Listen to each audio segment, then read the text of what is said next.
This is what we will be using for the base. This is a 16 gauge wire, and it comes like in this big old roll, and this is what we're gonna use to make the base of it. It's really thick and it's hard to cut, so you're gonna need pliers. You're gonna shape it into this 8 shape, so I cut out and then I shaped it in this 8 shape, and with some tape I'm going to be putting it in the middle so that it doesn't move and it stays like a little 8 shape. And this is gonna be our little bow. Then I'm gonna cut out some foam into strips. This is just like literally a yoga mat that I cut into strips, and I just cut like really long strips of like 1 inch, and then I'm gonna wrap this. I'm trying to do it here, but it's really hard with the camera.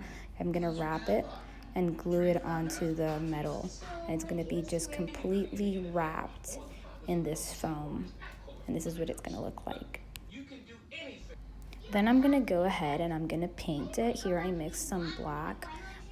It's just literally black paint for now, so that way it's just completely covered in black, so when I put the hair, you can't see the difference. I used Craft Smart and just painted the entire thing black, and I'm drying it with my blow dryer because I'm just lazy and don't feel like waiting for the paint to dry.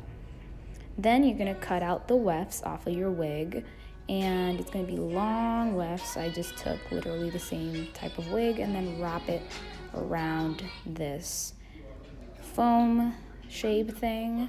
You're gonna keep wrapping it, keep wrapping it, keep wrapping it. I put glue as I was wrapping it, and it'll eventually start coming to look like this. And that's it. I hope you guys liked my little short tutorial. Yeah, that's it.